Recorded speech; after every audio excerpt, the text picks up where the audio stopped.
Quando falamos do Brasil em qualquer parte do mundo, logo pensamos no Rio de Janeiro.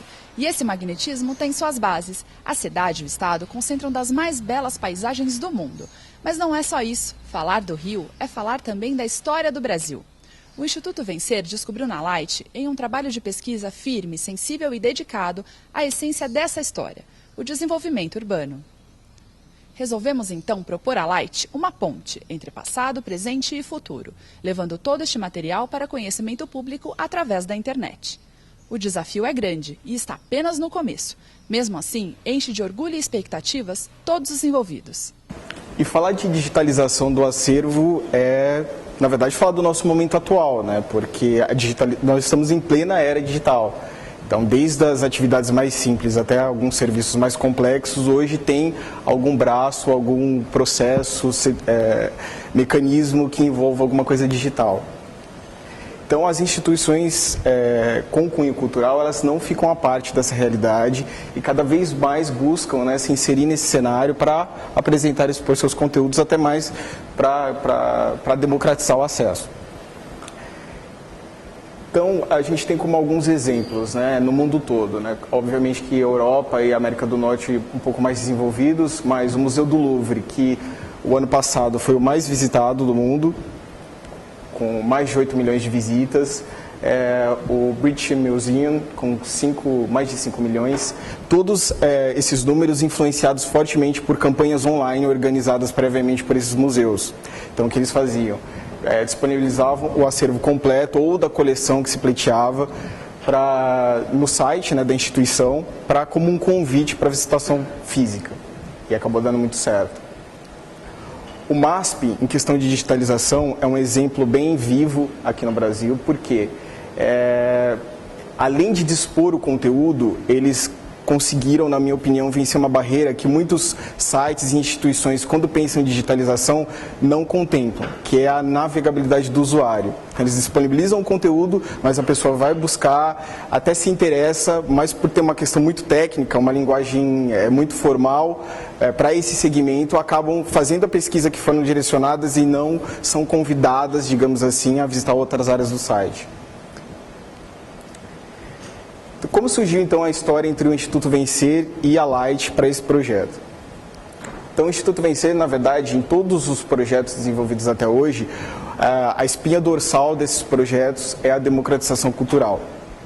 Então, é uma associação, né, que não tem fins econômicos e ela foi criada justamente para isso, promoção da cultura, educação e esporte em todo o país. Hoje o Instituto ele é referência no desenvolvimento de projetos de democratização cultural.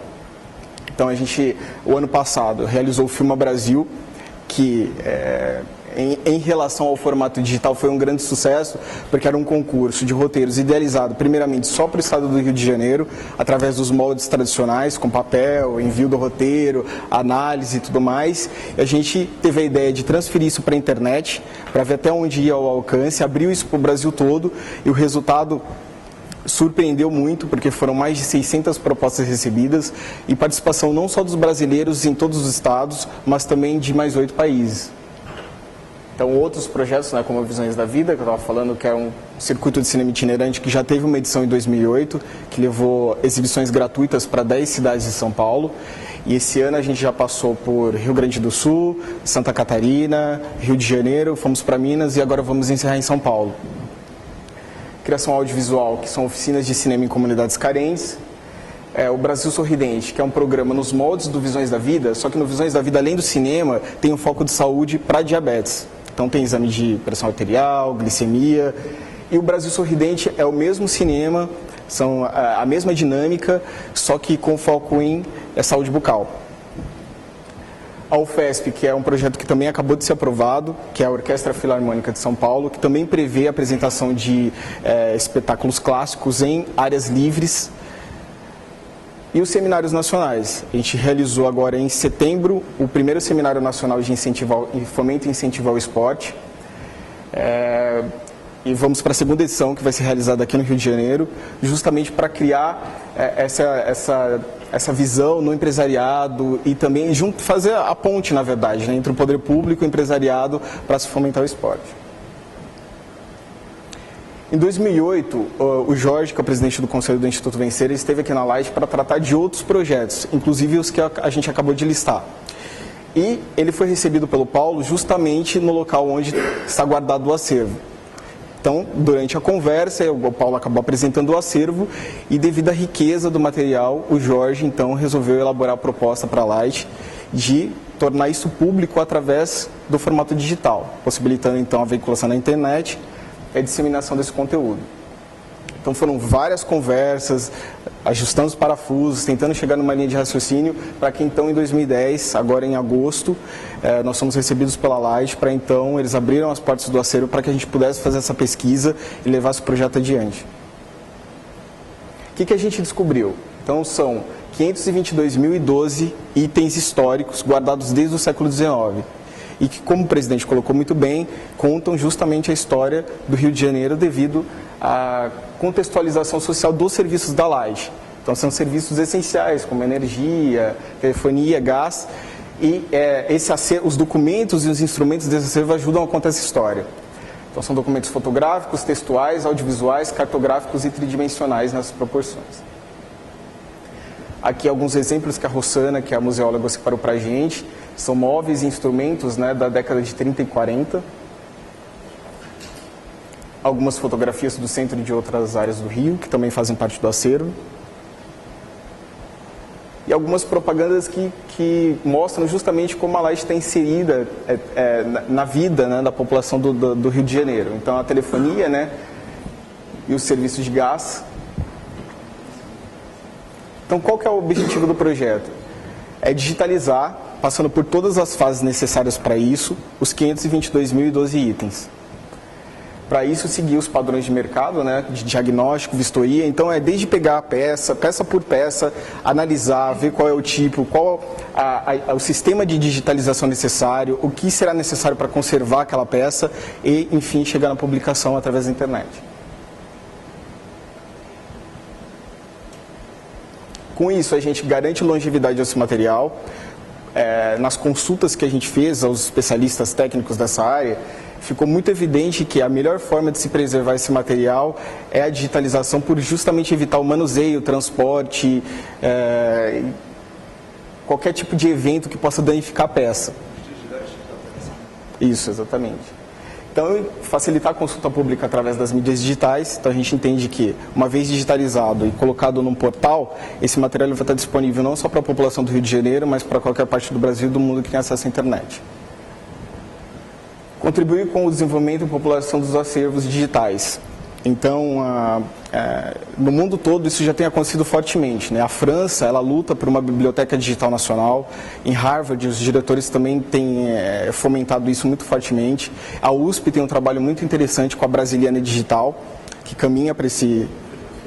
Isso, exatamente. Então, isso, a Biblioteca Nacional. Então, a digitalização do acervo Light, né, devido à sua importância social, também vem contribuir. E também colaborar com o trabalho de centenas de estudantes, como o Paulo tinha falado, né, com o trabalho do Museu de Energia, que enquanto a gente esteve instalado aqui para fazer essa pesquisa, esse fluxo de visitantes, ele ficou muito nítido para a gente. Então, toda vez que a gente entrava, saía ou ia almoçar, tinha um grupo de estudantes passando pelo Museu da Energia, inclusive recebendo informações sobre o acervo.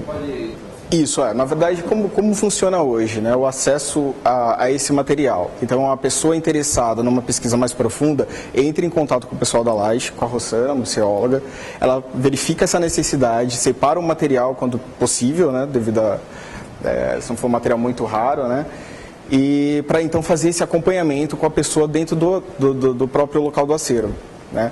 Os estudantes, eles têm acesso mais à área externa, onde fica o Museu da Energia. Aí a pessoa, com uma necessidade mais específica, consulta diretamente a Rossana. Sim, exatamente, essa é a intenção. É facilitar esse trabalho. Exatamente. Fora isso, o que a gente pensa com esse portal para a divulgação do acervo? A dinamização desse conteúdo através dos recursos de contato direto de fóruns, chat e e-mail. Isso hoje é fundamental. Então, com os números que eu vou mostrar mais para frente, da internet e da movimentação das mídias sociais, fica muito claro que a pessoa que recebe a informação hoje através da internet, ela não quer só receber, ela quer contribuir de alguma forma, ou no mínimo, passar para uma outra pessoa. Então, o portal, como se contempla o projeto hoje, ele tem foco totalmente nisso. Então, a pessoa tem a opção de consultar esse material, verificar através da internet e passar ele adiante, ou contribuir de alguma forma. Fora isso, através desse acervo digitalizado, a gente consegue mostrar também a evolução do próprio serviço público no estado do Rio de Janeiro. Então, desde a época que a Light começou a funcionar até os tempos atuais. E a própria Carta para a Preservação do Patrimônio Digital da Unesco, ela manifesta a necessidade das nações integrantes, inclusive o Brasil, de criar uma política pública que tente integrar todos esses temas que estão surgindo. Então, são 522.012 documentos históricos. A meta é passar esses 522 mil documentos digitalizados para consulta pública através da internet. Isso vai, então, hoje são mais de quase 68 milhões de usuários de internet no Brasil e 28,7% da população mundial, chegando a quase 2 bilhões de usuários. Então, a digitalização e acondicionamento, como a gente já falou do começo, hoje, devido às nossas pesquisas e o apontamento dos especialistas, é mesmo a forma mais indicada para a preservação dos acervos, por justamente evitar esse contato direto com o material original. A disponibilização do conteúdo online, ela amplia esse conceito de democratização, porque a gente não fica restrito ao horário de funcionamento das instituições.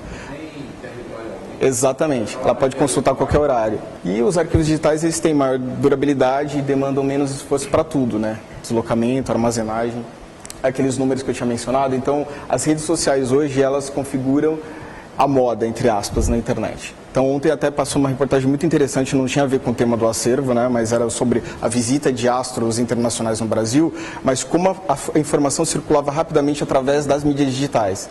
Então, a pessoa que estava no hotel colocava no Twitter através do celular e a pessoa que recebeu já estava em pouquíssimo tempo no local que tinha sido mencionado e assim por diante.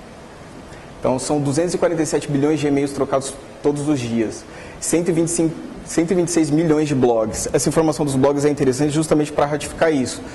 Hoje, a galera com o acesso à internet quer produzir informação, quer participar de alguma maneira. No começo desse ano, teve um simpósio sobre políticas públicas para acervos digitais, né? E na verdade, essa frase do José Murilo Júnior, ela foi, na verdade, a espinha dorsal do nosso projeto. Então, tão importante quanto preservar é tornar esses conteúdos disponíveis para acesso público. Então, essa é a lógica que movimentou a construção desse projeto. Então, agora eu passo a palavra para o Marcelo, que cuidou da parte de cronograma e orçamento. Quando você me convidou para trabalhar junto com o Rogério nesse projeto, eu fui bem enfático em dizer o seguinte: esse projeto é grande, é bem específico. Então, a defesa desse projeto, além de toda essa defesa que o Rogério comentou, a defesa orçamentária, a gente tem que se basear como eu faço no Ministério do Esporte. 3 orçamentos, 3 fornecedores, tá? E a média entre eles. Inclusive, a gente anexou o projeto à memória de cálculo de todos os orçamentos, com os valores de 3 fornecedores, colocando sempre a média entre o maior e o menor. O prazo de execução desse projeto, desde o início, do diagnóstico, entre os 3, tá? O prazo de execução de 30 meses, tá? 2 anos e meio, como o Rogério já tinha comentado, e isso vai desde a parte de higienização, indexação, a digitalização, a integração da web, que é um serviço bem específico, né, Paulo? A gente discutiu bastante isso, e o acondicionamento, depois desse acervo todo digitalizado, tá? E desde o início, como eu já tinha falado, eu me preocupei em deixar isso bem provado através de toda essa documentação dos fornecedores que nos visitaram. Foram mais de 6 fornecedores que visitaram o acervo junto com a Rossano, toda essa memória. Ali é o valor total do projeto, tá?